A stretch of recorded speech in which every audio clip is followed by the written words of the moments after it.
Hey all, and welcome back to a new video. Today we're going to be looking at a chess game that I just played today, which got me all the way up to 2300. This is the highest rating I've ever been at. I'm very excited. I'm only 100 points away from the goal of 2400. And yeah, I'm really happy to share this milestone. And let's get into the chess. I start off the game with pawn to d4. My opponent goes pawn to d5. Very normal stuff, and I play the move bishop to f4, which is the London system, also known as the only opening that I know. My opponent responds with with pawn to c5. Sorry, immediately targeting the center. This is a technical move, and it's okay. It's one of the moves that like you should probably play at a different time after developing your pieces with bishop f5, knight f6 mostly, but it's completely fine to play c5 right now.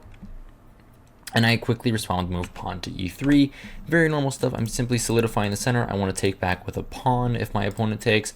Of course, taking back with the queen would be very, very bad because my opponent's able to expand the center like this, get a knight out with tempo, get the pawn out. Life would be very, very good for black here. So I'd be wanting to take back with the pawn if he did that. But instead of going for that line, my opponent plays the very, very odd move. My opponent plays queen to b6. As you can see by my arrows, my opponent should probably have done that move. But queen to b6 exists, and it's now on the board, and we have to deal with it. Queen to b6 is a mistake. Queen to b6 is simply a mistake. The point is that queen to b6 is supposed to happen for black after white has already committed the move pawn to c3 or pawn to c4, mostly pawn to c3. Queen b6 doesn't really work after pawn to c4.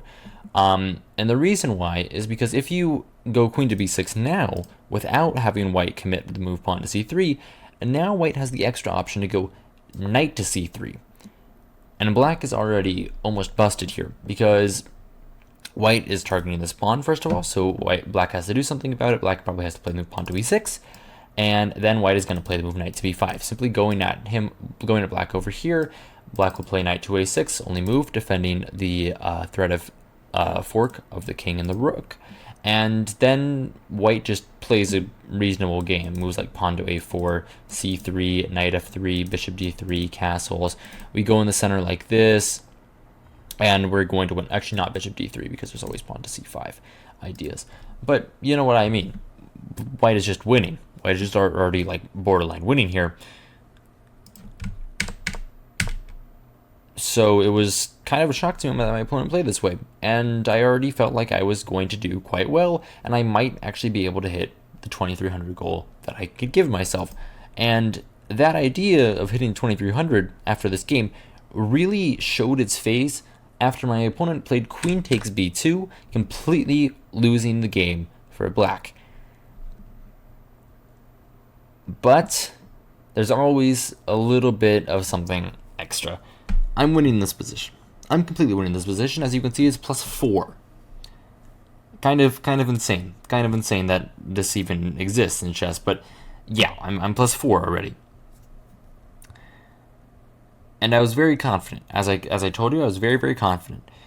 Which is why, instead of playing the very reasonable move, knight takes d5, which would threaten a fork and also take a free pawn, I instead kind of autopilot the move knight to b5, which arrives on the board here.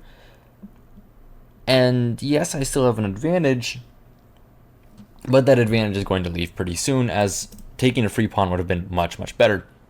And if I'm being honest, I missed that move. I just completely missed that move. I didn't see that I could do that, which is not good. And it's kind of saying something with how I'm going to be playing for the rest of this game. Knight to b5, going after the fork. Okay, very logical stuff. White is still doing quite well. C takes d4, taking here. What my opponent wants is, after the recapture, my opponent wants to play the move pawn to e5 and then enter with the bishop here with some attacking ideas. That's kind of scary. I decide, instead of going with that immediately, that I'm going to simply go with knight to c7 check. I think for a while here, actually. Yeah, I think for a whole minute. Knight to c7 check. I'm going to pick up the rook first. I don't see that my opponent can do that much of anything, and I think that I'm just going to be doing quite well. If my opponent takes another pawn, I'm going to recapture with the bishop. I'm up an exchange. Well, I'm currently up a rook if that happens, but I'm not going to be up a rook forever. I'm probably going to lose the knight in the long run, and I'm going to be very happy. I'm going to win the game. My opponent plays king to d8. and I take the rook. And yeah, as you can see by the evaluation of the position, I am losing.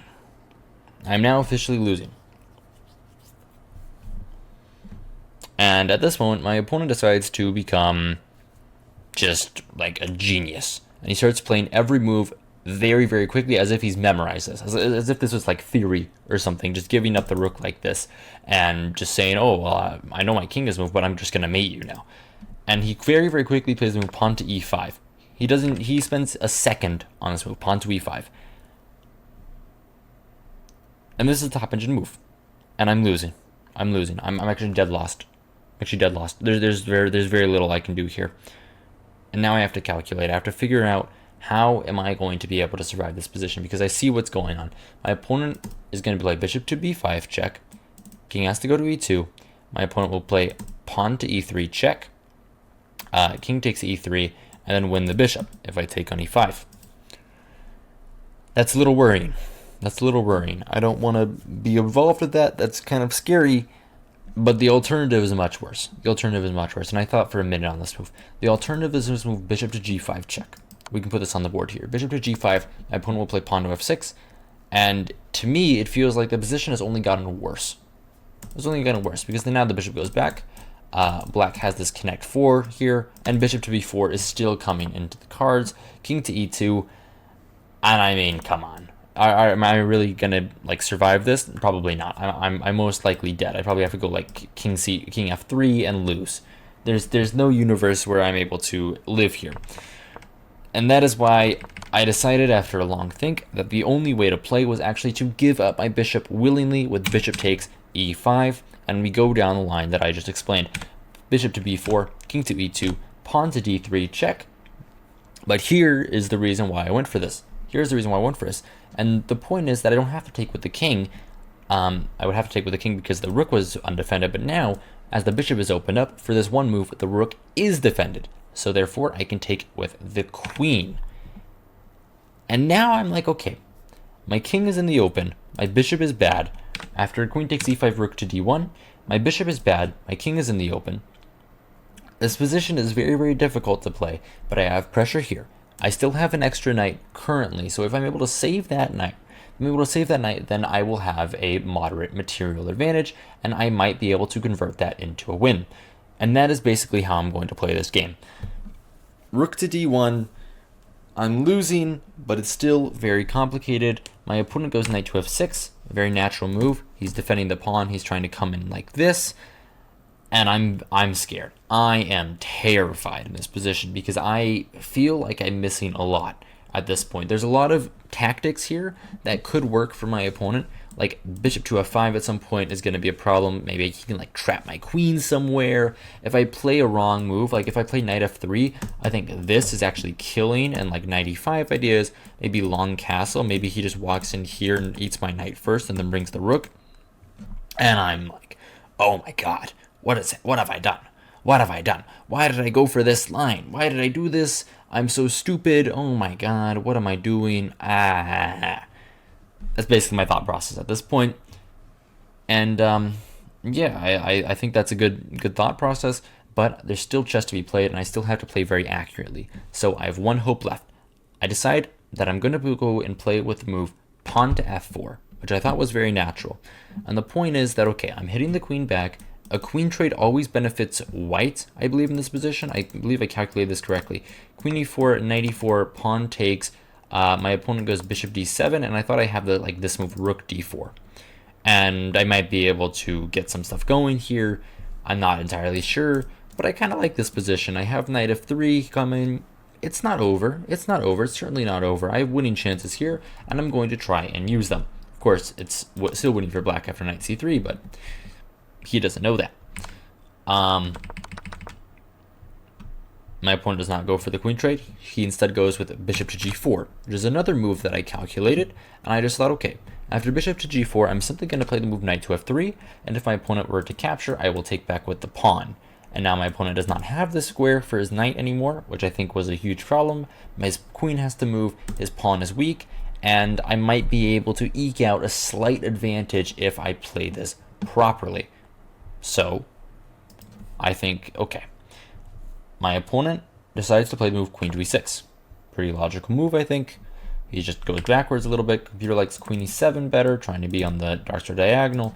But I think being on this is more important, this rank. Maybe he can try to like trade queens in some lines. Sometimes it's worth it to trade queens, not always, but sometimes. And I simply go with the move pawn to h3. Hitting his bishop. I have to think here for a while. I have to make sure that I'm not losing anything. Like this move is kind of scary, knight e4. Like here, king g1, knight g3. Like my knight is still stuck in here. It's equal material, but I'm okay after like knight g5. I can also just even like, I think I can even take this immediately. Can I? Is this okay? It's okay, but it's actually not okay. Okay, more you know. Anyway, I had to calculate this. I was a little bit worried about that. I wasn't sure if I would even like take the bishop. Like maybe I would have played something else, but okay, whatever. This doesn't happen. My opponent instead goes bishop takes f3. I take back with the pawn, of course, because it was my plan. I don't care what the engine says. It was my plan to take back with the pawn. I really don't think there can be any better move. This just seems so logical. It likes taking back with the king. I just don't understand why this is even allowed in the first place. Like, why am I ever going to allow this? It just doesn't seem right. It just doesn't seem right. So, yeah, g takes f3. King to c8. Makes logical sense. He's going close to the knight. He has to do this eventually. Knight to c6. And here is the idea. That's basically the idea. A little bit difficult. So I'm on a timer. I have to go quick. Otherwise, my knight is going to be lost, and I'm going to lose the game. I have to make threats. So I play pawn to h4. Top engine move. Actually, the only move for white to like prove that they have anything in the position. Otherwise, it's minus like 4 or something crazy. And the point is, I'm threatening bishop to h3, which would be a skewer on the king.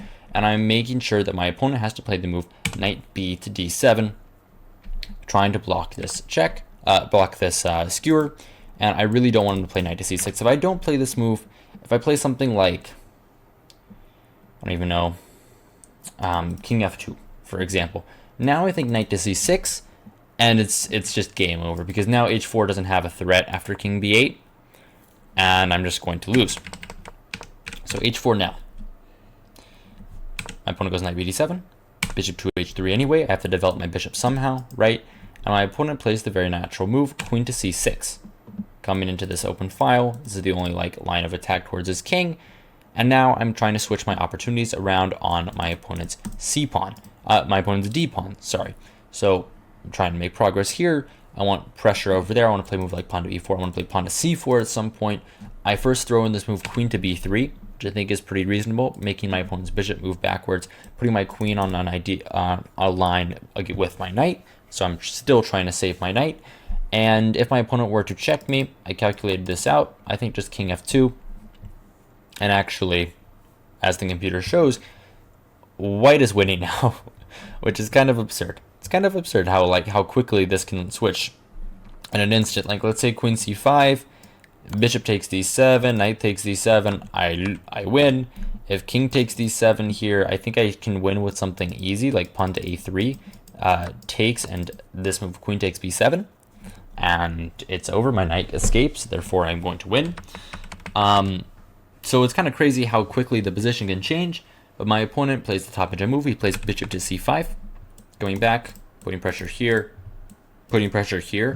And if I were to play something like this, my opponent would probably be able to play a very simple locking move, like pawn to, what is that square? Pawn to d4.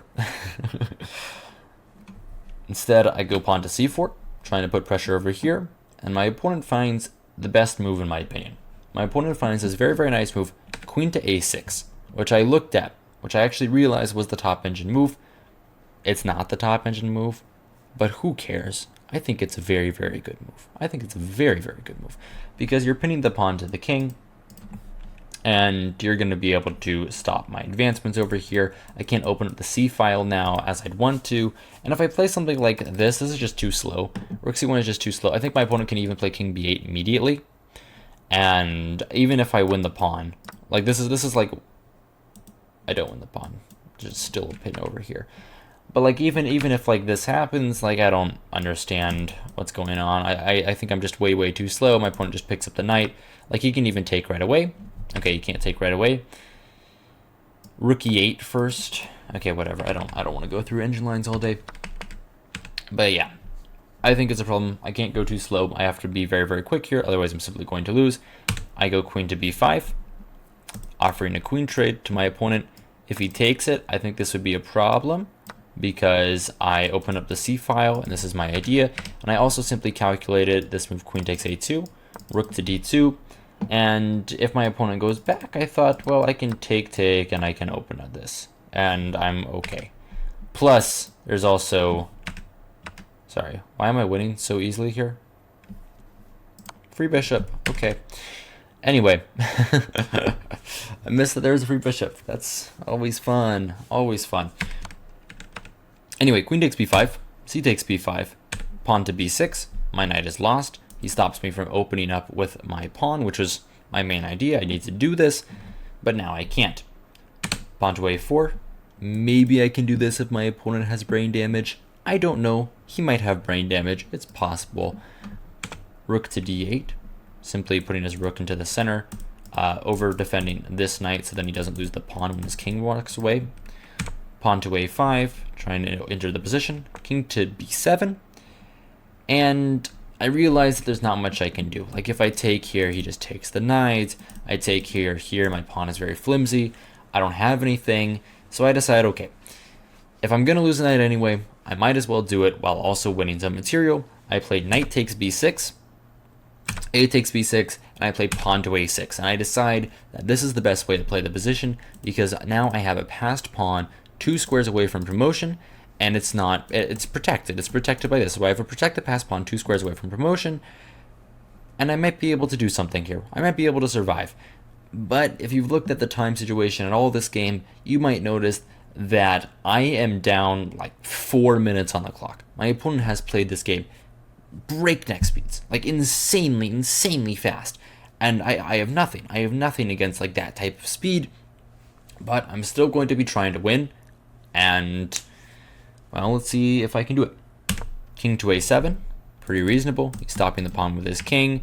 I thought maybe king to b8 made more sense, but it doesn't really matter. It's all the same thing in the end. King to a7, I go rook hg1, trying to put some pressure on my opponent's pawns. I'm trying to play a lot faster now because I realize that I might have such low time, and with such low time, I have to make some concessions. So rook hg1, I'm putting pressure on the pawn, and when he goes g6, I immediately throw out this move, pawn to h5, which I think is like one of the only ways to play the position for white. Because if I don't do this move, what am I going to do? What am I going to do? I have to play for tricks now. Otherwise I'm going to lose because, well, I'm down a piece. I'm down 2 pieces for the rook, which is normally bad, and if my opponent gets a couple of moves, he's going to pick off this pawn with his knight, and it's going to be game over. If my opponent's rook gets active, it's going to be game over. So I have to play for tricks. And luckily here, my opponent gets tricked. He thinks for a while and plays knight takes on h5, which is a pretty reasonable move. Pretty reasonable move, you might say. Yeah, of course. Reasonable move. He's threatening this in some lines. Maybe he takes. And my rook is hanging over here. Not really. But, like, I have doubled pawns. It's an end game. Maybe it's still holdable, but it seems pretty bad. But I play rook takes c5. And in fact, the only thing that black has now, is a draw. Black has officially wasted every single bit of their advantage. Now they only have a draw. And the only way to make a draw here, and of course I saw this move, is to play knight takes f4. This is the only way. Knight takes f4 check. E takes f4. Rook takes g1. And, like, for example, I have to keep the rooks on the board if I want to play for anything. This is opposite colored bishops. This is simply a draw. It may look like black has an advantage or white has an advantage, but black's king is always stuck over here. This pawn is always easily defended by his bishop. I can't touch him because he's on the dark squares and my bishop's on the light squares. So this would be a draw. The only way for white to keep playing is bishop d7, but I think this is still a pretty drawn position. There's not much to really play for here. These double pawns aren't really scaring anybody. But my opponent doesn't play knight takes f4. My opponent instead panics. Plays knight h back to f6, hitting my rook, defending his knight. It seems like a good move. It seems like a good move. He gets an extra tempo out of this. But after rook to d3, a very, very simple retreating move, my opponent cannot defend this knight. He cannot defend the knight anymore. My next move is this. This is under pressure. My opponent's bishop is not able to defend on the light squares as my light squared bishop ravages his position. And it's already game over here. It's already game over, which is incredible. And I'm going to be 2300 after this game. Rook to e8. He gives up the knight willingly. I play bishop takes d7. My opponent goes rook to e7, and I simply bring the bishop back to c6. Coming over here, and I have a sneaky idea of this checkmating net, like here and here is a checkmate, and I have a sneaky idea there, and I'm trying to like figure it out. My opponent goes knight to h5. I have rook d8 immediately, but with 59 seconds on the clock and me having to play very, very quickly, I unfortunately miss it. Instead, I simply play rook gd1, but it's still completely winning for white. Knight takes f4 check is a nice move. I can't take due to the pin. I go king to f2. Knight takes d3, rook takes d3. But after h5 and rook d8, bishop takes d3 check, my opponent resigns because there's nothing he can do to stop checkmate, and I officially make it up to 2305 rapid rating. Which is pretty incredible. I played this game at 2299 ELO, and yeah, I'm pretty happy right now.